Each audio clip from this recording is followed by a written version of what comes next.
They said she shouldn't interfere, that she should mind her own business and keep walking.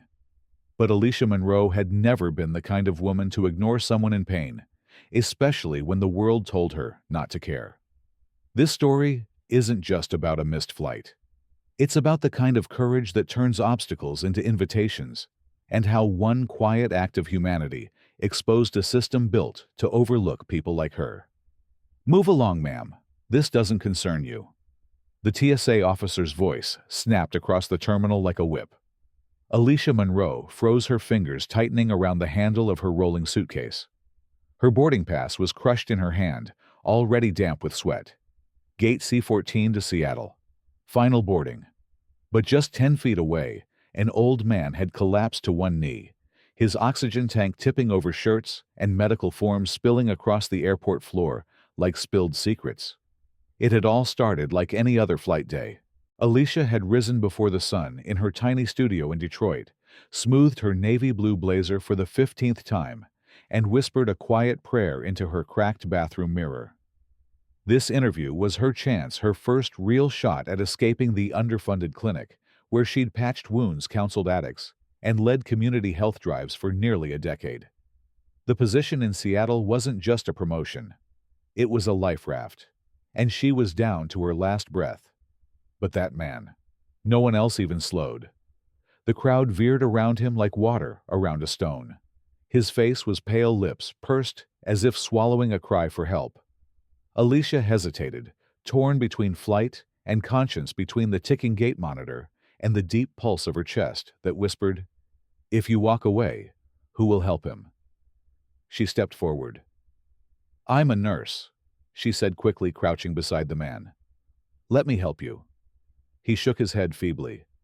"I'm fine. Just needed a second." But the way his fingers trembled over the oxygen valve, how he struggled to steady the tank, said otherwise. She reached to lift the canister. That's when the officer appeared. "I said step back, ma'am. Airport security will handle this." Alicia looked up. The man wore mirrored sunglasses indoors. His badge read, "R. Briggs." "Sir," she said calmly, "he's short of breath, possibly hypotensive. I'm a licensed practitioner." "I didn't ask for your credentials." His voice dropped, threatening now. "You're obstructing flow. Step away, or I'll detain you."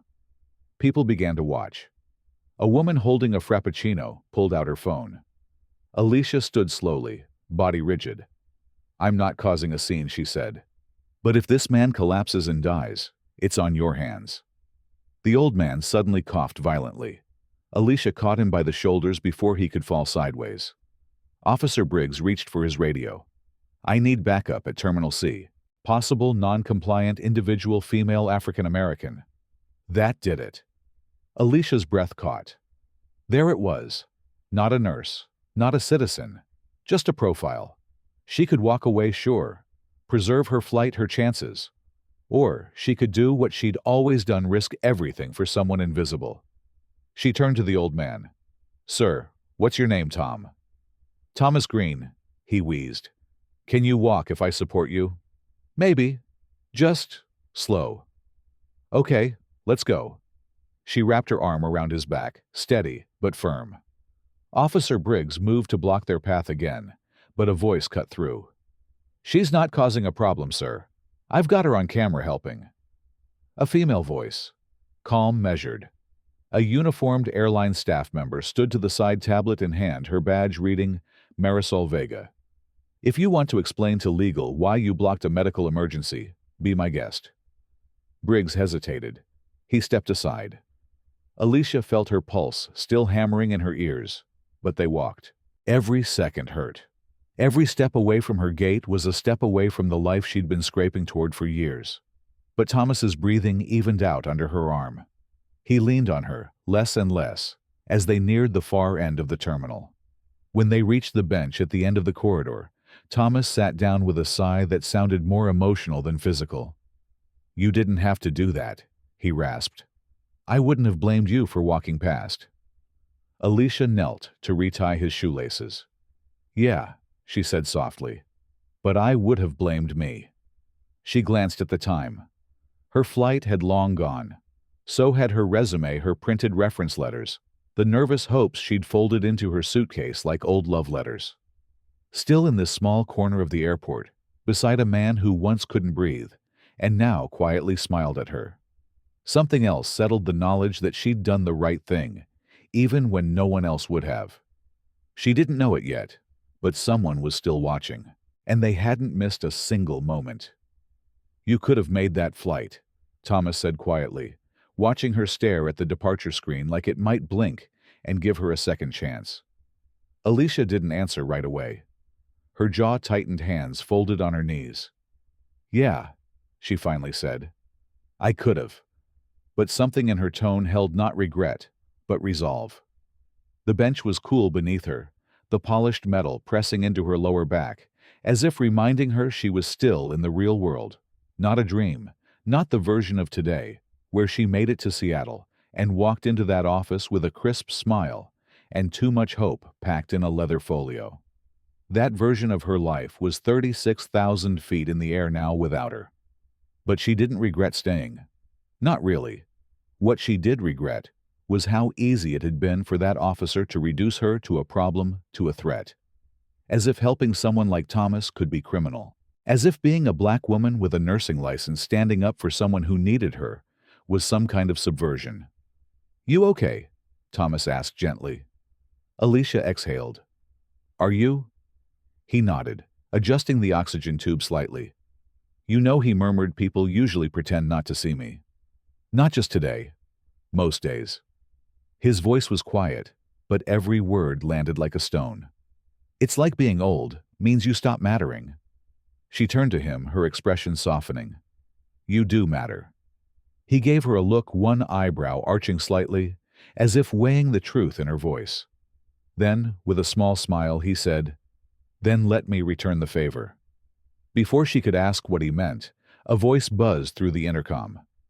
"Passenger Alicia Monroe, please proceed to gate C21 immediately." She blinked. C21. That's not my gate." Thomas rose slowly, surprisingly steady this time, and said, "Maybe it is now." Alicia stood too confused, looking down the corridor. A uniformed employee, the same woman from earlier, Marisol Vega, stood waiting near the corner, tablet in hand, an unreadable expression on her face. "I thought your flight left," Marisol said, as Alicia approached. "It did," Alicia replied, uncertain. "I missed it." "Well, someone's asked for you by name. Come with me." The air shifted. They moved past gates and terminals down a hallway she hadn't noticed before. Quieter carpeted the lighting, softer, warmer. Not the fluorescent buzz of public space, but something quieter. Controlled. Private. "This isn't the way to rebooking," Alicia said, more statement than question. "No," Marisol replied simply. "It's not." They reached a frosted glass door with a discreet plaque beside it. Private guest services. Marisol keyed in a code. The door hissed open. Inside was a room that didn't belong to an airport. Soft leather seating. Real wood walls. A buffet with fresh fruit, glass pitchers of infused water, sparkling wine in a steel bucket. One long window overlooked the tarmac, but no boarding announcements echoed here. No security lines. It was serenity, suspended in time. Alicia paused at the threshold. "I think there's been some mistake." Marisol gave her a half-smile. "There's no mistake. He's waiting for you." Then Alicia saw him. Not Thomas, the frail man with the trembling hands and sagging shoulders, but a version of him that stood tall by the window, dressed in a pressed charcoal gray suit that looked tailored, a presence that filled the room like gravity. The oxygen tank was gone. So were the signs of weakness. Her steps faltered. "What?" He turned to her with that same warm, tired smile, but now it was something else. It was earned. It was power without flash. "Ms. Monroe," he said, his voice clear, calm, commanding. "Thank you for not walking away." Alicia stood still, every muscle tensed. "You're not sick." "No, I'm not." "Then what the hell was that?" He gestured toward the seat opposite him. "A moment. A choice. One you made when no one was watching." She remained standing, heart pounding. So what, that was a test? Not exactly, he replied. More like an observation. Alicia crossed her arms. Of what gullibility of character, he said simply.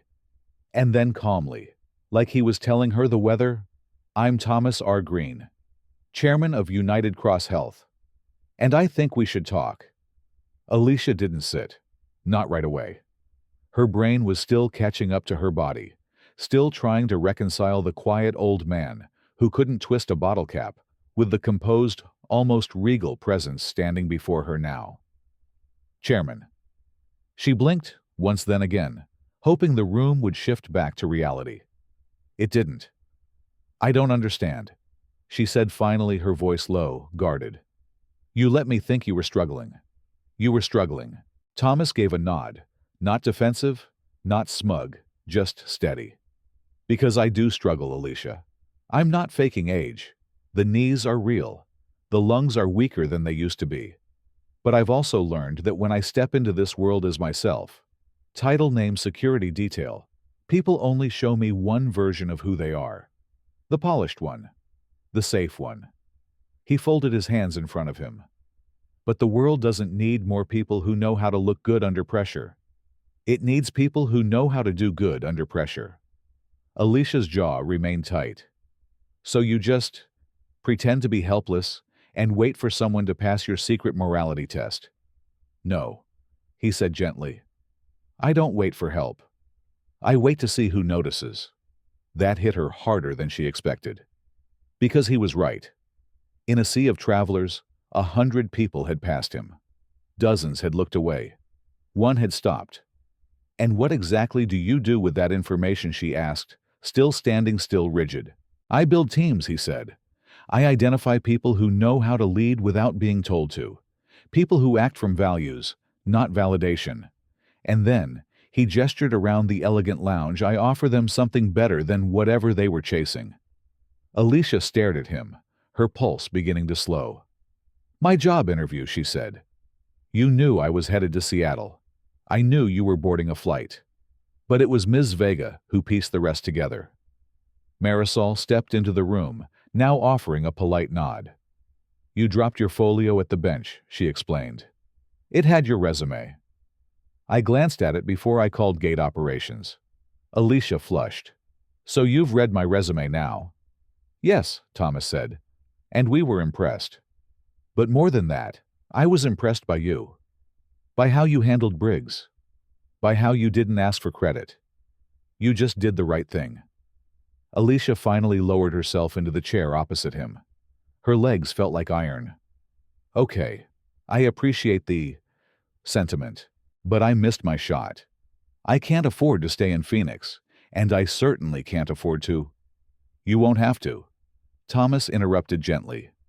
We've already booked your accommodations. You'll have a flight out tomorrow morning. But it won't be to that interview. Alicia narrowed her eyes. Then to where? To our headquarters. In Denver. She blinked. Wait. You're offering me a job? Thomas leaned forward, resting his elbows on his knees. Not just a job. A position. We're launching a new community impact initiative under United Cross Health programs that bring preventative care education and mental health resources to the underserved. We need someone who understands both the system and the people it fails. Someone who's been on the ground. He paused. Someone like you. Alicia didn't speak right away. Her entire body was processing. This couldn't be real. No one just handed out leadership offers over a missed flight. And yet there was no smugness in his tone. No performance. Just clarity. Purpose. You don't even know me, she said softly now. I know enough, he replied. You held your ground against authority. You made space for vulnerability. And your resume. It's not just degrees and certifications. It's 10 years of grassroots grit. I can teach policy. I can't teach character. Alicia looked down at her hands, still faintly shaking. What would the role be? Lead strategist. Community operations.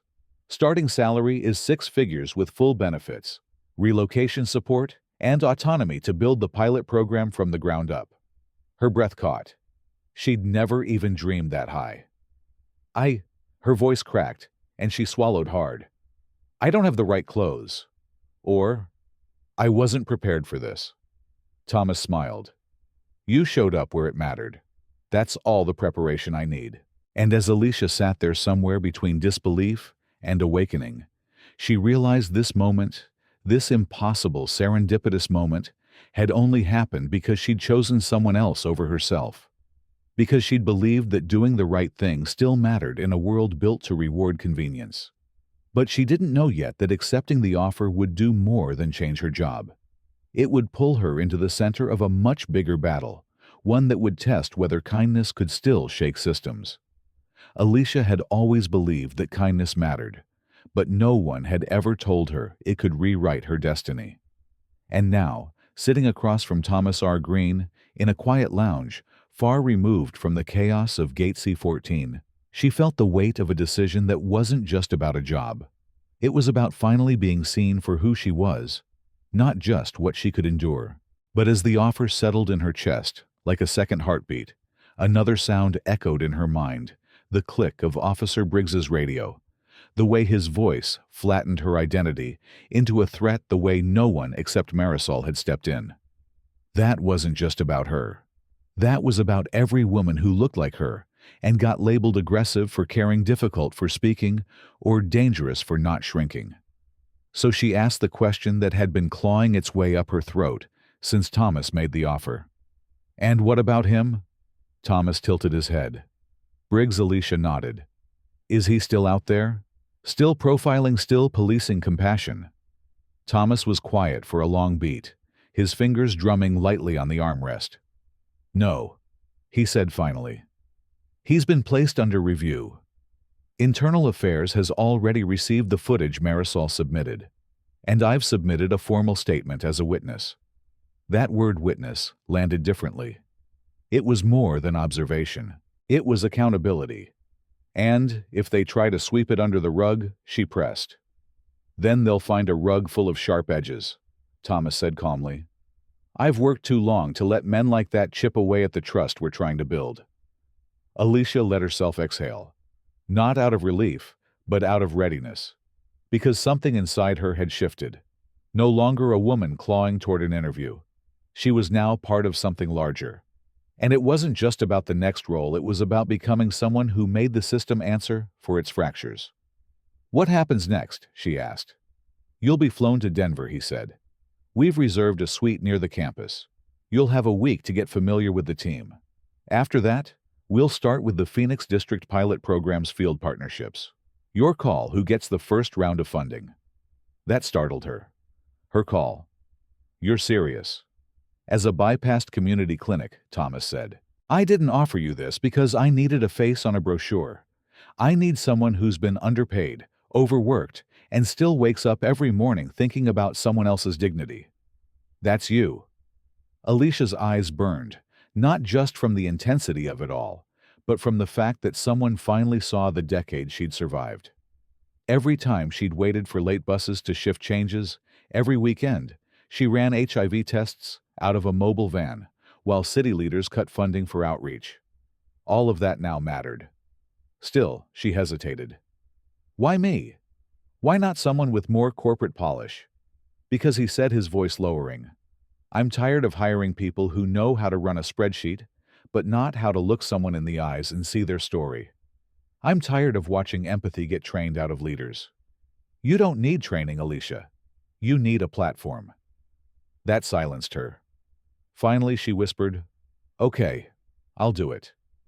Thomas leaned back, smile deepening, but not satisfied. Good. Because you're going to be the one leading our next closed-door session with district leaders. We need to talk about redefining outreach metrics. No more vanity numbers. I want impact. Real ones. She blinked. Like, tomorrow. Like in 48 hours. Alicia's heart skipped. From airport hallway to decision-making table in 2 days. The speed was dizzying.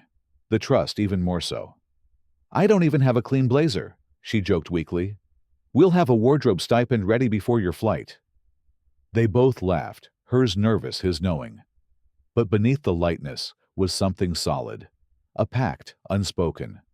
As the conversation eased into logistics, flight times, orientation briefings, NDAs, Marisol brought her a tablet to sign the preliminary agreement. Alicia stared at her own name, typed beneath a corporate header that had once felt galaxies away. And then, just before she signed, she paused. "Can I ask for one more thing?" she said. Thomas looked up. "Of course. If I'm leading these programs," she said slowly, "I want a line item dedicated to community-run grants. Small orgs, grassroots, the ones that never get noticed." Thomas didn't hesitate. "Done." She signed. But even as the stylus left the screen, she sensed something coming. Not just a new chapter, but a reckoning. Because stepping into this role meant stepping into rooms where her presence alone would challenge the way things had always been done. And not everyone would welcome that. And she didn't know it yet, but one of the very systems she was about to help rebuild was already planning to resist her. Alicia didn't sleep much that night. Even inside the velvet silence of the five-star hotel suite that Thomas's team had arranged, Egyptian cotton sheets, soft ambient lighting, a welcome basket filled with fruit, and herbal tea. It all felt too still, too perfect. As if the calm was only a thin veil before the resistance began.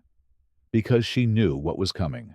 Not just imposter syndrome, not just the whispers that she'd skipped steps or lucked in through charity.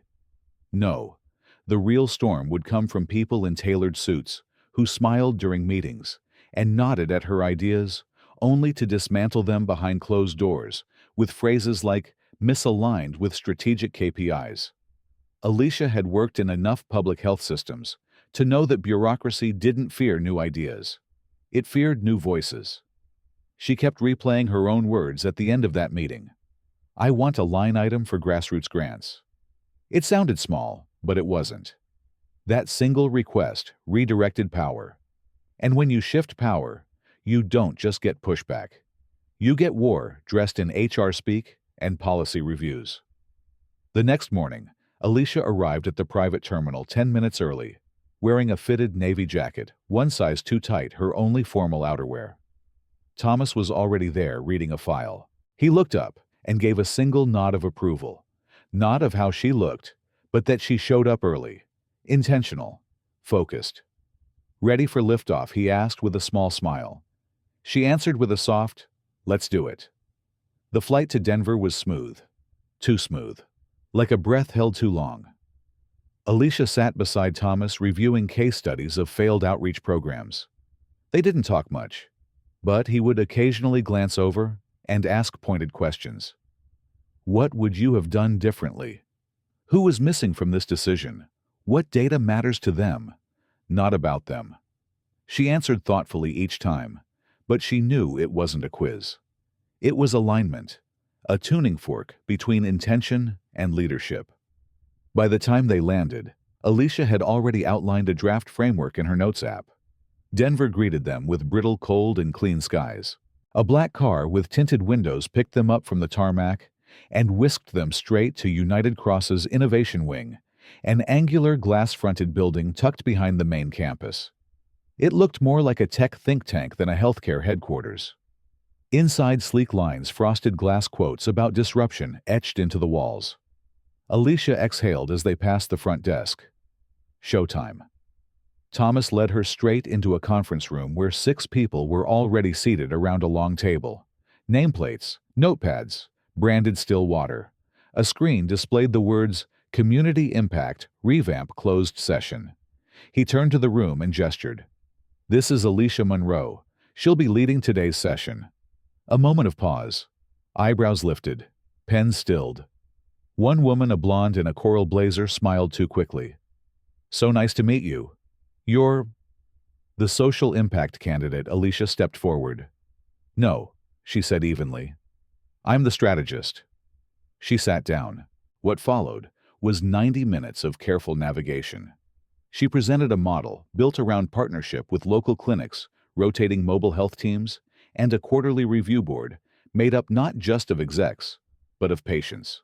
Real people. The room nodded, took notes. But Alicia felt it, the simmering tension beneath the surface, the coded phrases like resource-intensive and governance implications. And then, just when she thought she'd weathered the room, it happened. A man named Victor Langston, VP of Regional Development, leaned back in his chair and said, "These community-run grants you proposed, do you have data on ROI? Or is this more of a feel-good initiative?" Alicia met his gaze. "I have data on the cost of being reactive, on emergency room spikes, on untreated chronic illness.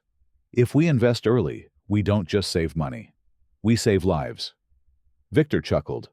"That's a compelling narrative. But investors don't buy narratives. They buy numbers." Thomas didn't speak. Neither did the others. So Alicia said calmly, "Then maybe it's time we teach them that people are the numbers." Silence. Thick. Uncomfortable. She didn't blink. Victor tapped his pen twice and leaned back. "We'll see how that plays when this goes to audit." The meeting adjourned without much fanfare. But Alicia knew what that meant. She had stepped into the line of fire.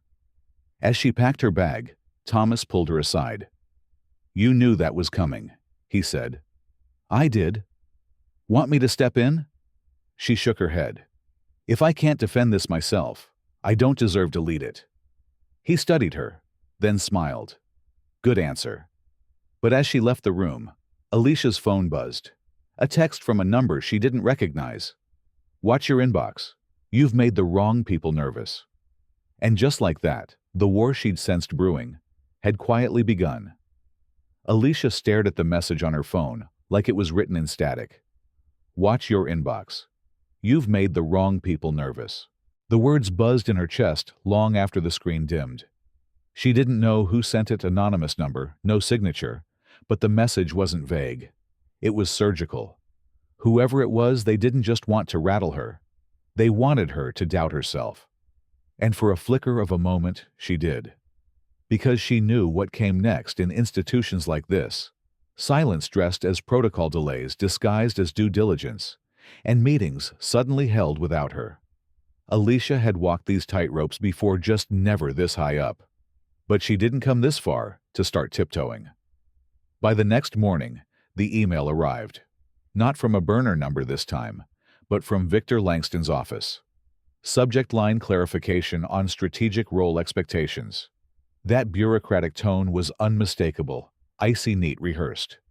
She opened it, jaw clenched. It thanked her for her passionate contributions, but suggested her grant proposals would require a compliance committee review before further allocation. And moving forward, all external communications would need to be routed through a liaison. In short, they were boxing her out. She stared at the screen, pulse steady. Then she closed the laptop. She knew what they were trying to do: slow her down, isolate her, bleed her influence through technicalities. But the thing about Alicia Monroe was she'd built her career in hallways no one bothered to light. She knew how to operate in the shadows. She picked up her phone and called Marisol. "You still got that contact list from the mobile outreach network?" she asked. Marisol didn't hesitate. "You bet. Sending it now." 2 hours later, Alicia was across town, stepping into a rec center where the linoleum peeled and the water cooler gurgled like it was on life support. But the air felt honest. She spent the rest of the day meeting with people who weren't in branded blazers: clinic directors, trauma nurses, social workers running family shelters out of storage rooms. She listened. She took notes. And then she made a plan. The next day, she returned to the Denver office, not to her desk, but to the executive floor. Victor was in a meeting. Alicia waited outside the glass wall until the door opened, calm as stone. She stepped in and placed a folder on the table in front of him. "What's this?" he asked, glancing up without smiling. "A pilot agreement. 5 orgs. Under budget. Fully documented outcomes. No marketing fluff. No middlemen." He didn't touch the folder. "This wasn't approved." "No," Alicia said. "It was built. With the people you claim to serve. You're bypassing protocol. I'm bypassing stalling." Victor finally picked up the folder, flipping through it. Expression unreadable. "Did Thomas authorize this?" "I don't need Thomas to validate what's already working." He looked up sharply. Careful, Alicia. You're not untouchable. She held his gaze. Neither are the people you're ignoring. He stared for a moment longer, then closed the folder. I'll review it. She turned without waiting for more. But the message was clear. The fight had moved from passive-aggressive emails to open confrontation. And she knew once someone like Victor saw her as a threat, the gloves would come off. Later that night, as she sat back in her temporary apartment, bare walls echoing floors, Denver's lights stretching like constellations through the window, she reviewed every name in that pilot folder again. 5 small organizations that did real work with almost no budget. A violence prevention group run out of a barber shop. A postpartum doula collective. A street medicine team that hadn't had new gloves in weeks. These weren't just beneficiaries. They were the infrastructure of survival. She'd been in Denver for less than a week, and already she could feel the system's reflexes tightening. Not because she was loud, but because she was effective. Her inbox pinged again. Another anonymous email. This one had no words, just a screenshot of a staff chat thread. Why are we letting her build her own fiefdom? Thomas needs to rein her in. She's going rogue. Alicia closed the email and whispered to herself, not with fear, but with clarity. I'm not building a fiefdom. I'm building a firewall. She didn't know yet, but by the end of the week, she'd be forced to put that firewall to the test. Because someone inside the system wasn't just trying to delay her. They were about to sabotage her. Sabotage doesn't always explode. Sometimes it seeps in, quiet, calculated. Alicia felt it the moment she walked into the Monday morning strategy sync and noticed her name missing from the printed agenda. Everyone else had placards, not hers. No seat marked, no folder prepared. But what chilled her wasn't the oversight. It was how deliberate it felt. She didn't flinch. She didn't ask questions. She simply pulled out a chair near the projector, opened her notebook, and waited. Victor arrived late as usual, flanked by 2 new executives Alicia hadn't met. He didn't look her way, didn't introduce her. Instead, he launched straight into updates glossing over the pilot programs she had spent her weekend organizing, instead spotlighting a new collaborative model for community outreach, a proposal that sounded eerily similar to her framework, but stripped of its core values. No patient boards, no local decision-makers, just buzzwords. Alicia listened still and expressionless as her work was sanitized in real time. When the meeting adjourned, she rose, gathered her things, and calmly walked out. Thomas was waiting near the elevator. "You saw that," she said. He nodded. "They're testing boundaries, seeing what they can steal and call innovation." Alicia folded her arms. "And you're going to let them?" "I didn't say that." She studied him wary. "Then, what's your next move?" He hesitated for the first time since they met. "Mine nothing. Yours. Show them the difference between performing care and living it." That night, Alicia went back to her notes. But this time, she didn't just draft outlines, she drafted evidence. She compiled every voice memo from her site visits, every patient quote, every clinic contract. She stitched it all into a presentation that couldn't be reframed or diluted. And she titled it, what no one in that boardroom had dared to say out loud, the cost of silencing the front line. Then she sent it not to Victor, not to Thomas, but to the full board of United Cross. All 17 members. By morning, the response was seismic. A special session was called. Emergency. Off calendar. Closed door. Alicia walked in with her head high and her bag loaded not just with documents, but with resolve. The room was tense, executives in suits, lawyers present note-takers poised. Victor sat stiffly at the end of the table. Thomas leaned against the wall, arms crossed, not interfering, but watching. The chairman opened the floor. "Ms. Monroe, we understand you've raised concerns." Alicia didn't clear her throat, didn't adjust her blouse. She clicked the remote and opened her deck. Slide 1, a chart of untreated diabetes rates in East Denver tripled in 5 years. Slide 2, funding allocations, 86% of budget to marketing, 4% to mobile care. Slide 3, a video. a nurse in a borrowed van, treating wounds in a parking lot, saying sometimes I use my own money for gauze. She spoke slowly, precisely. I was brought in to lead strategy, not PR, not optics. Strategy means aligning values with outcomes. And the outcomes we're seeing are collapse. There was no applause, just silence. But it wasn't the silence of disinterest. It was impact. Then came the questions. Sharp, defensive. One board member asked, "Is this a personal campaign?" Another asked, "Do you feel emotionally too close to these communities to remain objective?" Alicia leaned forward, voice steel under silk. "If objectivity means detaching from human suffering, then no, I'm not objective. I'm honest. And that's what you hired me for." Thomas finally spoke. "We didn't just hire Ms. Monroe. We backed her judgment. And unless anyone here wants to defend the numbers on screen, I suggest we stop questioning her tone and start questioning our own priorities." The room shifted. An hour later, the board passed a motion to restore her original program with full authority. Victor was reassigned to an advisory role off the project entirely. Alicia didn't celebrate. She didn't gloat. She packed up quietly and walked out into the Denver air, the sky suddenly feeling wider than before. That night she got a text from the same anonymous number. Now they know who they're dealing with. She stared at it for a long time, then typed back for the first time, "Let them. I'm not going anywhere." And she meant it, not because she'd won, but because she'd planted something bigger than policy, a culture, a challenge, a signal to anyone watching that silence would no longer be the price of opportunity.